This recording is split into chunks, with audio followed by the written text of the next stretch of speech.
Fui echado de casa por mis padres y 3 años después regresan pidiendo una segunda oportunidad. Pero esta vez las reglas son mías. Hola a todos. Me llamo Julián, tengo 26 años, y lo que estoy por contarles pasó hace 3 años, aunque la historia realmente empieza mucho antes de eso. Es larga, llena de detalles que al principio parecen pequeños, pero cuando uno los junta, se da cuenta de que fueron señales. Señales de que mis padres no me veían como un hijo, sino como una extensión de sus expectativas frustradas. Crecí en una ciudad pequeña, donde todo el mundo se conoce y la reputación lo es todo. Mi papá, Hugo, es el típico hombre que se cree el centro del universo. Siempre con su camisa planchada, el peinado perfectamente alineado y esa mirada de quien cree tener siempre la razón. Mi mamá, Leticia, era más sutil, pero no por eso menos dura. Ella sabía cómo hacerte sentir culpable con una sola frase, cómo darte una sonrisa que parecía cálida pero que escondía juicio detrás. Mi hermano mayor, Martín, fue siempre la joya de la familia. Buen alumno, deportista, popular. Lo trataban como si fuera un príncipe, aunque en realidad siempre fue bastante mediocre en todo, pero sabía decir lo que ellos querían oír. Yo, en cambio, siempre fui distinto. Me gustaba dibujar, escribir historias, observar a la gente en silencio. Nunca fui de hablar mucho, y eso a mis padres les molestaba. Desde chico, me hicieron sentir como un proyecto defectuoso. Si sacaba un 9, me preguntaban por qué no había sacado 10. Si me iba bien en un concurso de dibujo, se limitaban a decir, bueno, al menos no fue una pérdida de tiempo. Recuerdo una vez, cuando tenía 12 años, que pasé días enteros dibujando un cómic para un concurso escolar. Gané el primer lugar. Mi mamá ni siquiera fue al evento. Cuando llegué a casa emocionado, me miró y dijo, ¿y eso qué te va a dar el día de mañana? Comida. Ese tipo de comentarios se volvieron rutina. Para ellos, todo lo que no producía dinero inmediato era una tontería. Aún así, yo seguí dibujando. A escondidas, en libretas viejas, en los márgenes de los cuadernos del colegio. Soñaba con estudiar diseño gráfico, aunque desde los 15 ya me decían que esa carrera no servía para nada. Según mi papá, solo había 3 opciones reales: medicina, derecho o ingeniería. Todo lo demás era perder el tiempo. Me costó mucho convencerlos de dejarme estudiar lo que quería. Tuve que trabajar en una papelería los fines de semana durante casi 2 años para ahorrar algo y demostrarles que no dependía de ellos. Al final, accedieron, pero con condiciones. Si fallas, no vengas llorando, me dijo mi papá el día que me inscribí. Nosotros no vamos a mantener vagos. Durante toda la carrera viví en su casa, pero con una tensión constante.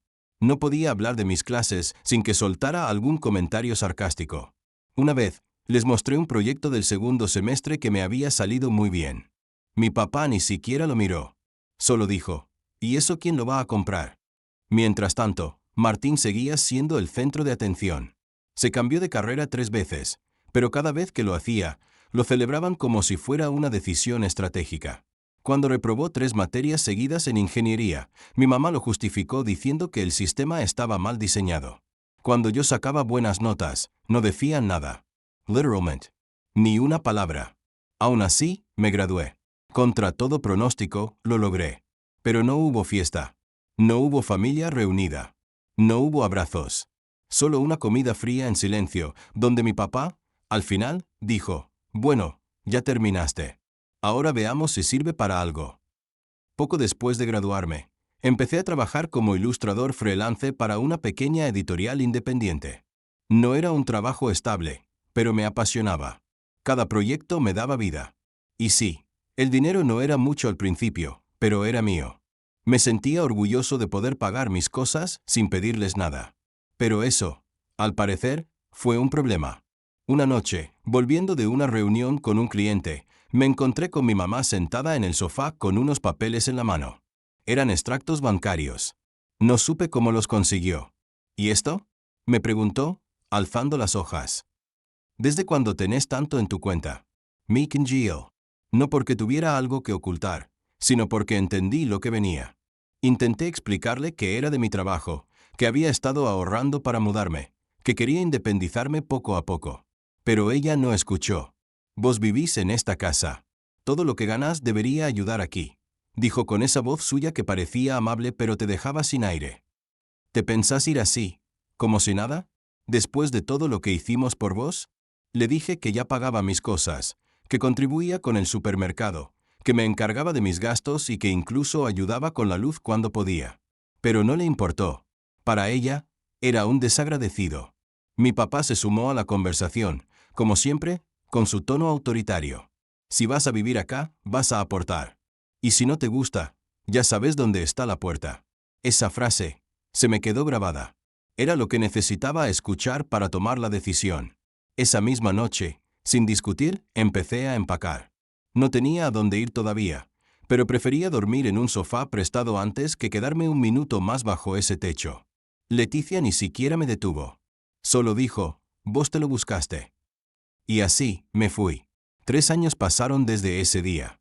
Años en los que aprendí, crecí, me caí y me levanté solo. Construí algo desde cero. Y lo hice sin ellos. Y justo cuando pensaba que todo eso ya era parte del pasado, tocaron a mi puerta. Un jueves por la tarde, estaba terminando un encargo cuando escuché el timbre.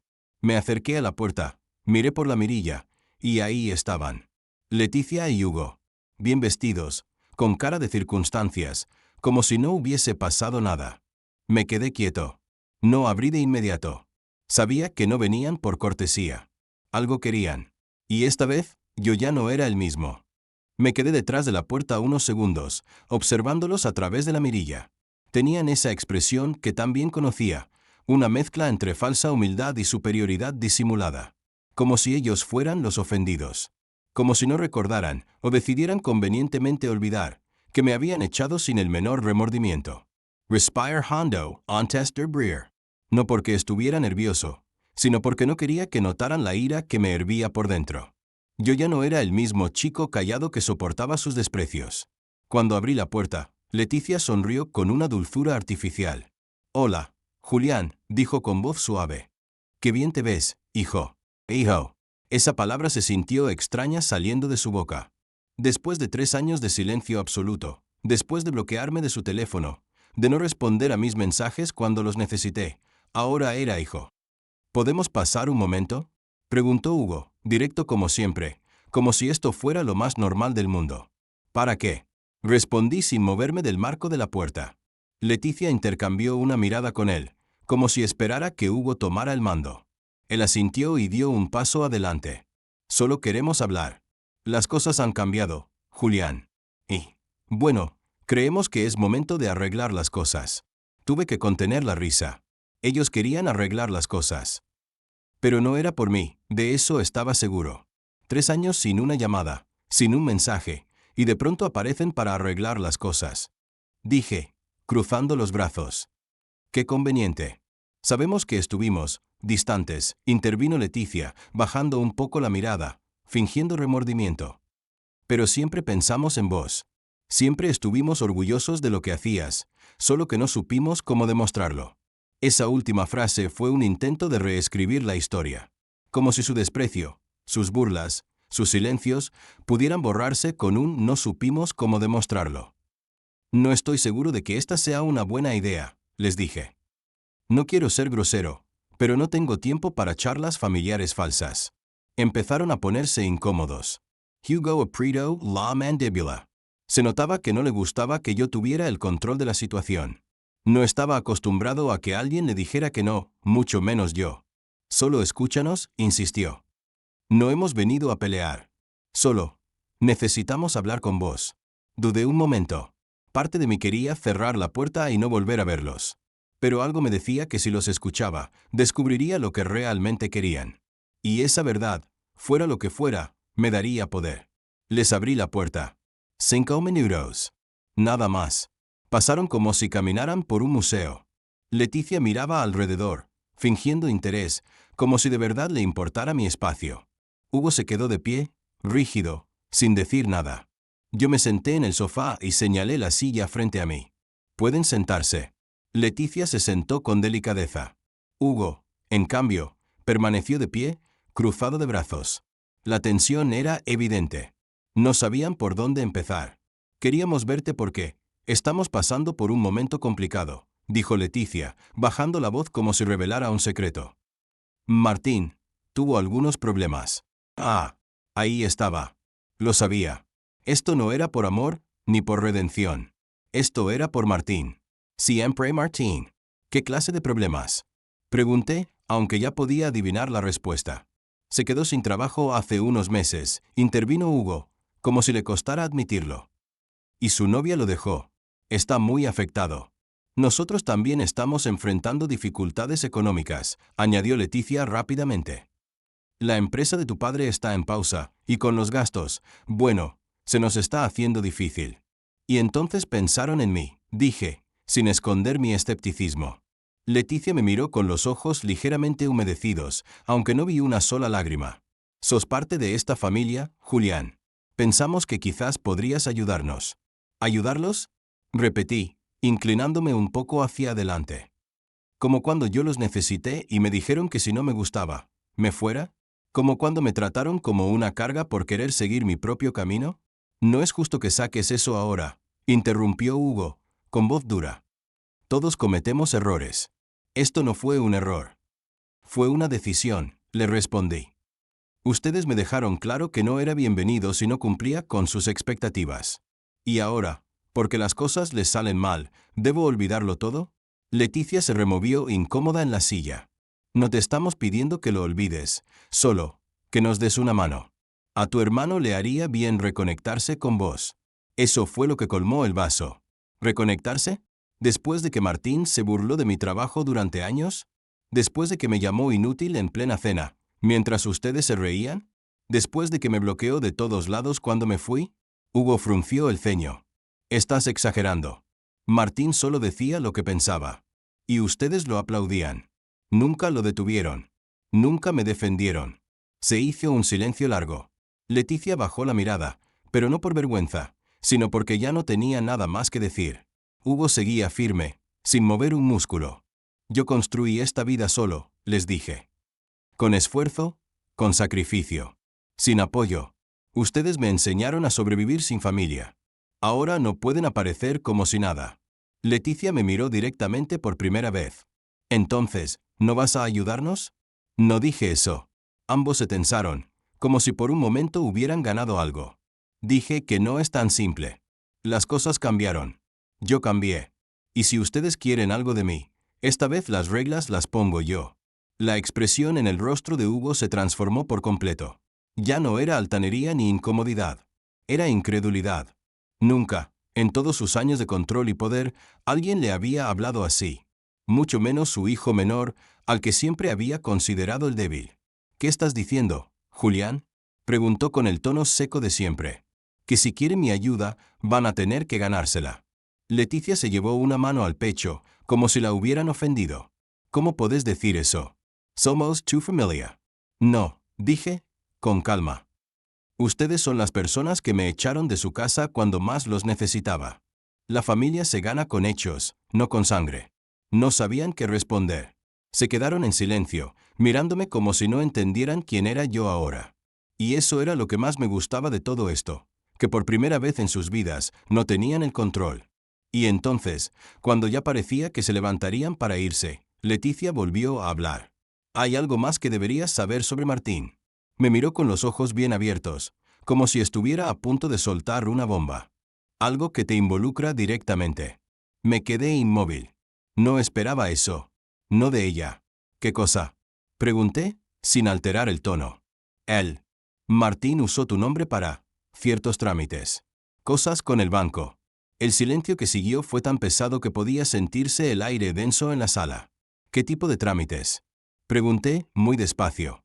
Después de que Leticia soltara lo del banco, el aire se volvió insoportable. Podía sentir como mi cuerpo se tensaba, como la ira se iba acumulando, pero no quería que me vieran perder el control.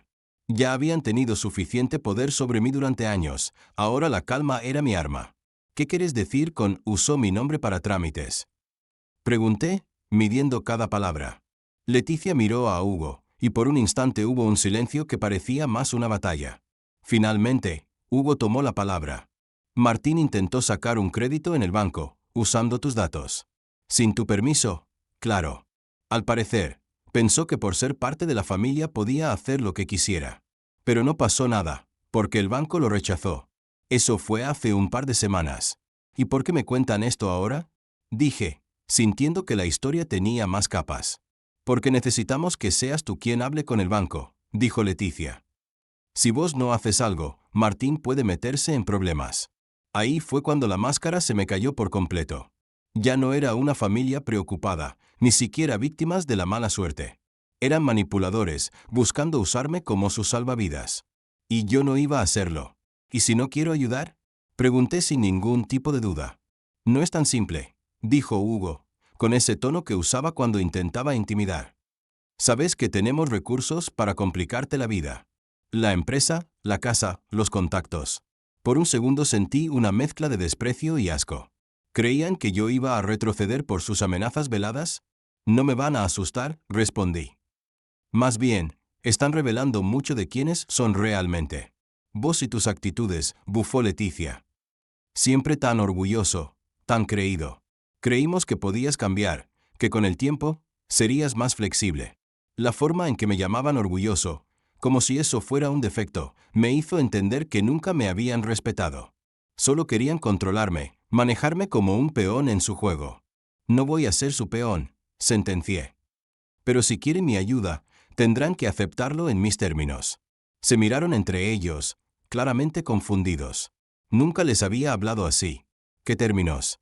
Preguntó Leticia, aunque ya sabía que no iba a gustarle. Primero, Martín se disculpa públicamente conmigo. No con palabras vacías, sino frente a testigos. Segundo, ustedes reconocen por escrito que me echaron sin razón y que ahora buscan ayuda solo por interés. Tercero, y esto es fundamental, ningún contacto ni intervención en mi vida sin mi permiso. Ellos palidecieron.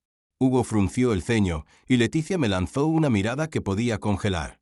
¿Estás loco?, dijo Hugo. ¿Qué clase de condiciones son esas? Las condiciones de alguien que finalmente toma el control, respondí con una sonrisa fría. Se quedaron en silencio unos segundos, hasta que Leticia rompió el hielo. Si no aceptas, Martín tendrá problemas muy serios. Y vos también, por asociación. No les respondí. Sabía que intentarían jugar esa carta, como siempre lo hacían, usando la culpa, la amenaza y la manipulación. Pero esta vez no funcionaría. Mientras ellos debatían entre sí, yo empecé a planear.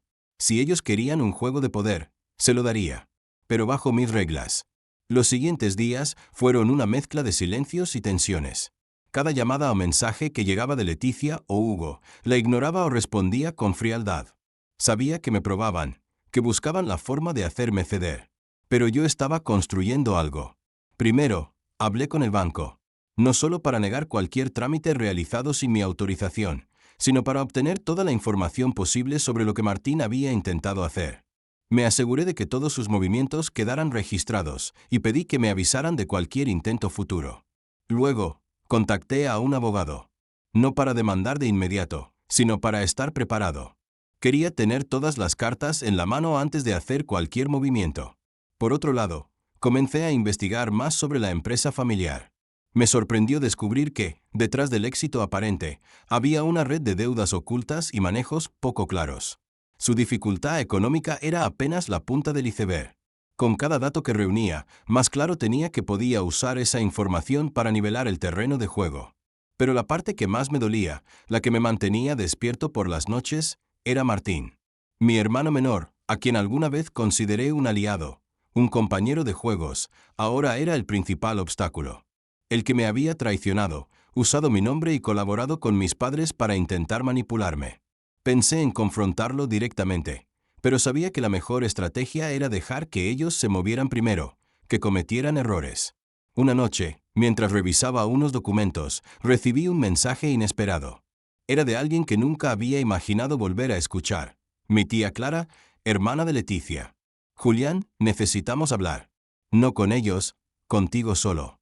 Hay cosas que tu familia no quiere que sepas. Mi corazón dio un vuelco. ¿Tía Clara?